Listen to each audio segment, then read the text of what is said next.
Welcome to the What You Need to H2Know podcast, where we feature the people, places, and projects of Ontario's water community.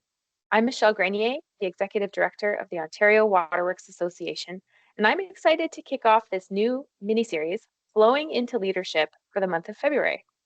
In this special series, we're giving you an opportunity to meet the candidates running for the OWWA Board of Directors.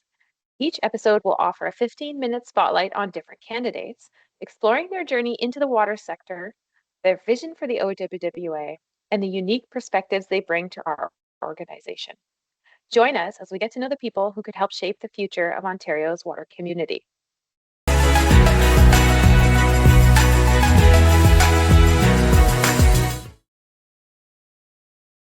Welcome to this episode of the What You Need to H2Know podcast special series, Flowing into Leadership. Today, we're excited to introduce Gillian Harris, one of the candidates running for election to the OWWA board this year. Gillian, thank you so much for agreeing to meet with me today and share a little bit about your story. And just to kick things off, I'd like to give you an opportunity to tell our listeners and viewers a little bit more about yourself and your career so far, and what first sparked your interest in the water industry. Michelle, thank you so much for having me and this opportunity. I was a rare case where I knew I wanted to go into the water industry kind of from first year university.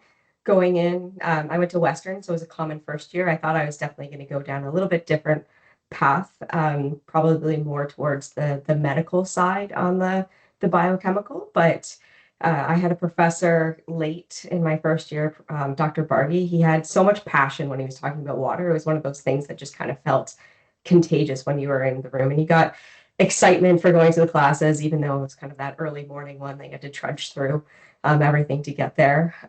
But it was just an enjoyable class. And then around the same time, I was able to work for a little bit with American Water Services, which is now like Hatch or Mont McDonald, depending on what side of the border you're on. During the summer. And just between those two groups and the dedication and enthusiasm, and actually realizing that you can make a difference in the community on the water side while also just solving these challenges. It was just a great opportunity, and it just set me on the path. It actually changed it where I realized that I also needed some civil courses. So I ended up doing a 5th year in university as well. And taking civil courses. So I graduated with chem and biochem courses and civil as well, just to kind of round out my understanding and being able to tackle whatever projects came forward. So it really kind of just set me on the path, showing how important water systems are with giving back to the community. That's really a driver in my career and something that I always consider in all the projects that I do. And with that, the OWWA is just that natural extension to it. It allows to contribute to the industry, to support kind of the amazing people that we have in the industry. And everyone is so passionate about delivering that safe, reliable water that it just, again, continues with that contagious as you go through. Yeah, that's fantastic. Did you want to tell us a little bit about where you work now? Yeah. So right now, so my journey has been a blend. So I started off in the consulting world, and then I went and worked for a small municipality in Southern Ontario. So Lincoln, great municipality. I vouch and I'll say that they have one of the best operations teams that I had. Those guys are absolutely fantastic. And it was a pleasure to work with. But I had the opportunity to go back into consulting and work with communities across North America as well with Diameter Services. So I'm the director of engineering and distribution optimization with them. And it's been great to, again, start to work with communities of all sizes and help them create some of the programs that I was able to help Lincoln with. That's great. So building on that, in terms of what set you off on this journey, is there what would you say motivates you to continue working in the water sector, especially during challenging times? It's the people. It's contagious. I self-proclaimed or well-known extrovert. I love being out there. I love kind of connecting with people and feeding off that side. So seeing kind of the excitement that other people have in the projects or what they're doing and the innovation, it really drives me every day. It's again, it'll be a common theme when we're talking. It's being able to make a difference in the community, being able to collaborate with others and learn from others is really kind of what keeps me going. now, uh, I would say the early part of the career, there were some different challenges, but we're definitely all municipalities are faced with the same things right now. We all have budget gaps, we all have aging infrastructure, growth pressures are coming down, climate change. Alabama and Florida had snow this week, right? So it's we're all experiencing these different things right now. And then to top it off, oh yeah, let's throw in a bunch of retirements in the workforce and losing like decades of institutional knowledge for a lot of our communities. So how can we all work together to try and solve these problems for the communities that we're intending to serve? So it's really that what keeps me going, the new technology that comes along and driving that innovation. And then also trying to give back of what I got to experience early in my career. So being able to be that person for the new generation that's coming through, being approachable, being a friendly face in the industry, and trying to share my knowledge with them and give back from that perspective also just keeps me going and keeps me wanting to stay on top of all the new advances that are coming and helping out from that perspective. Leaning into that early phase of your career, if you could go back and give advice to yourself at the start of your journey in the water industry, what would it be?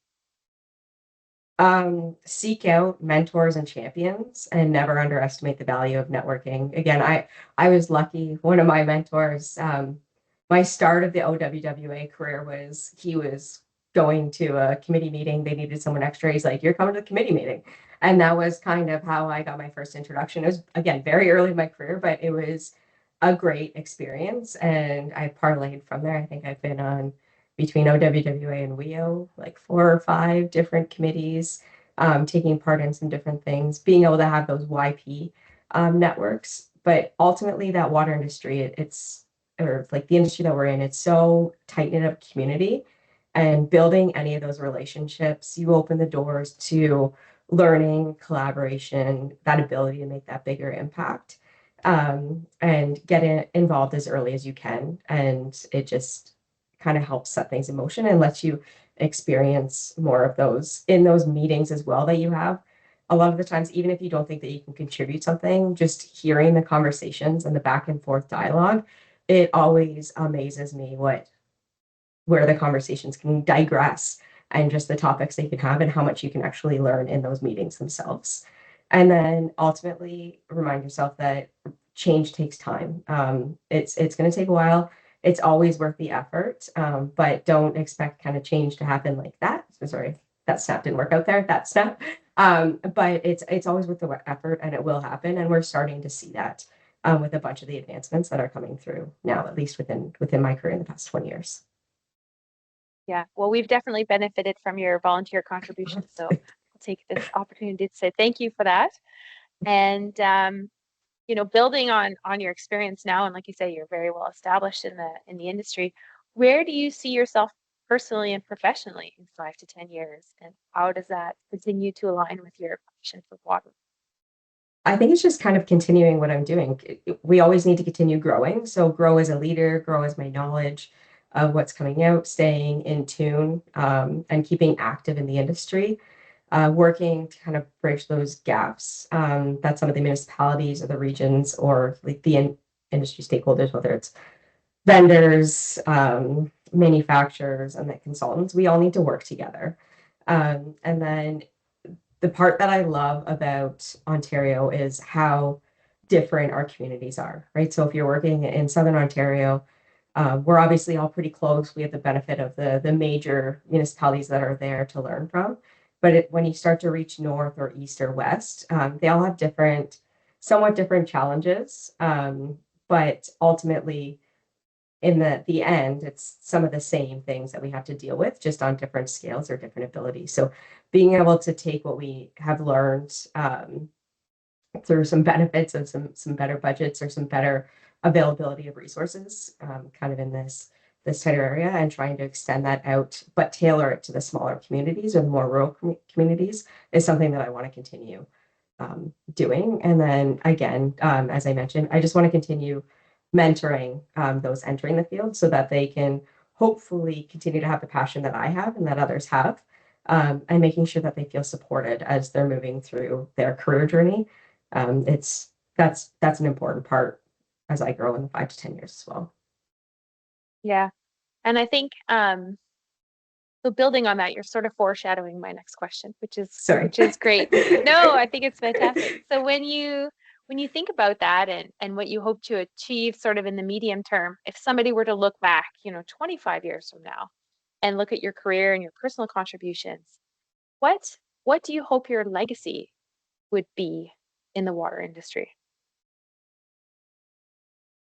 There's kind of two parts. There's that technology or that technology side, but then I think the side that first and foremost I want people to come to mind is I want to be remembered as someone that championed collaboration, that made people feel valued, that they felt comfortable talking to, and was that friendly face again. So it's having that, but then also want to be remembered as someone that was really focused on making sure that our water sector was forward thinking and resilient and contained the innovation. And both of those go hand in hand in really contributing and trying to build back and expand on the public's trust in the water sector that we have.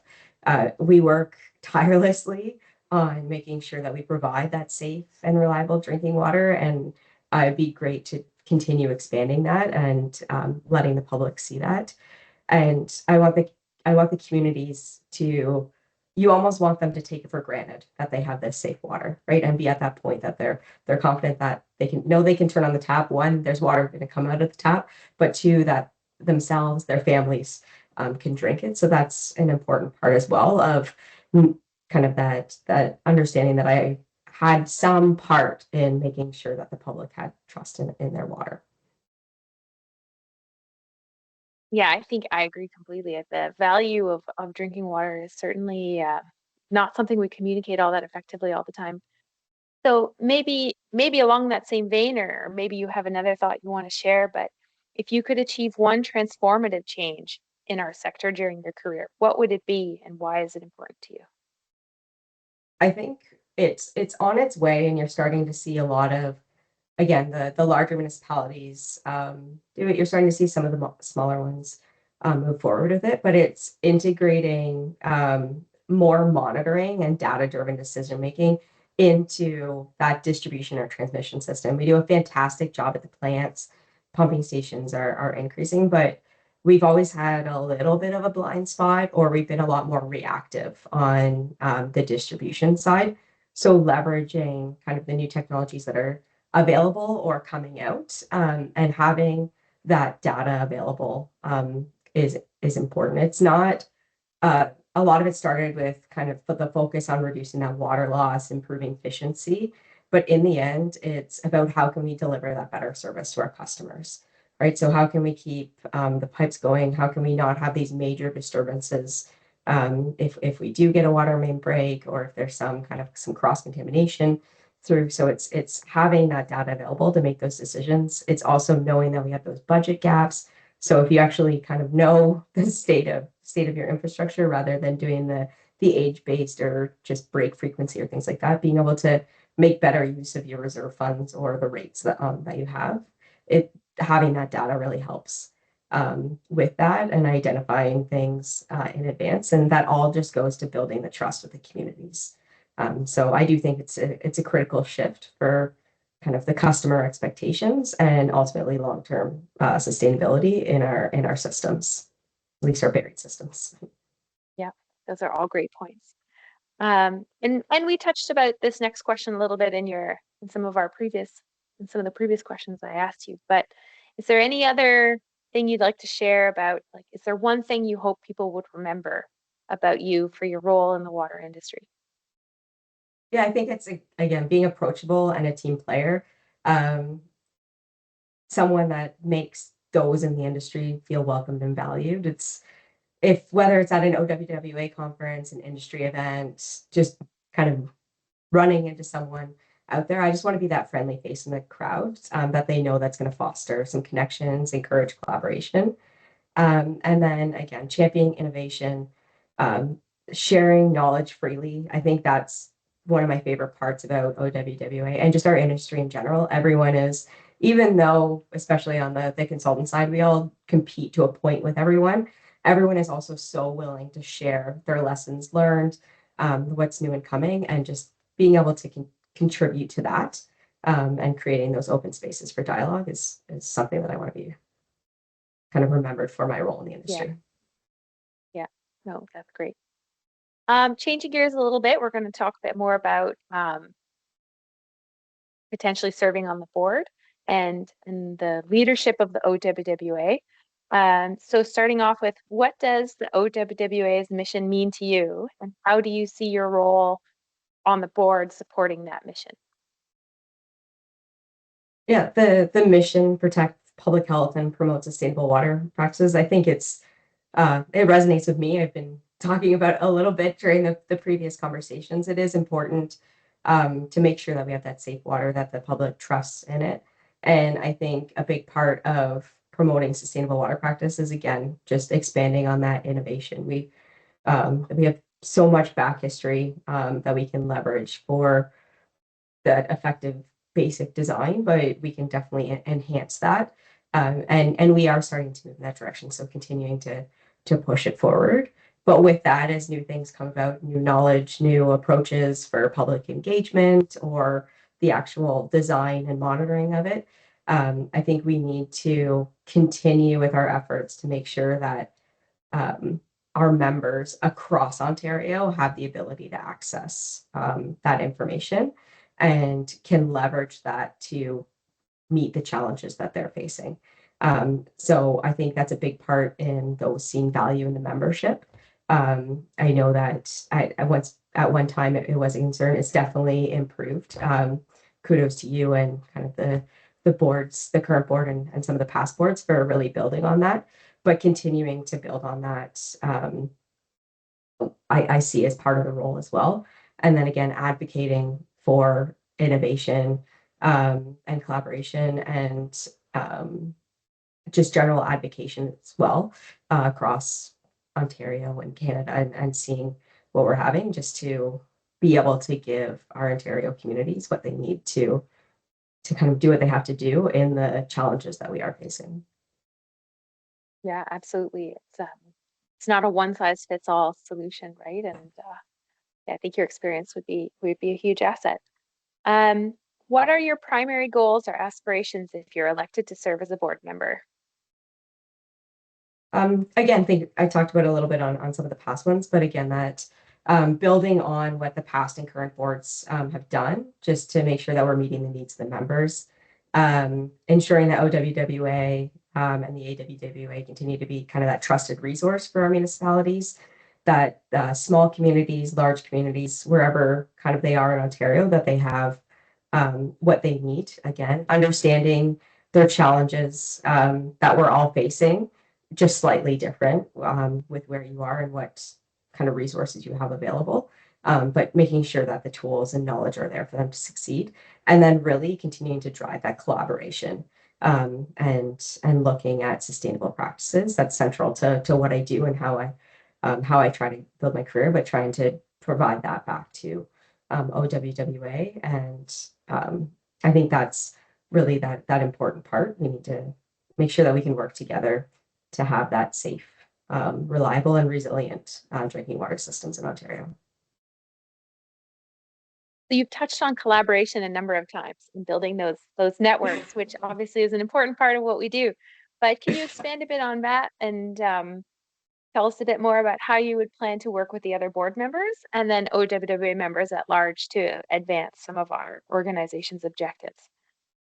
Yeah, so I think when it comes to working with the board, I think um, one of the best things about a board is you have diverse experiences, right? You have diverse um, thoughts, backgrounds, kind of all those things. So the collaboration is important. It's having those conversations. It's having those educational debates as well with going through, but it's having that open mind. So um, plan to work with the board members is just listening to them and the members themselves. Where can we focus on our values, the strategic priorities, and driving innovation? So being able to contribute kind of my experiences and being able to take into account theirs as well and being open to that larger side. I think my experience having worked on both public and private sector brings a bit of a unique experience.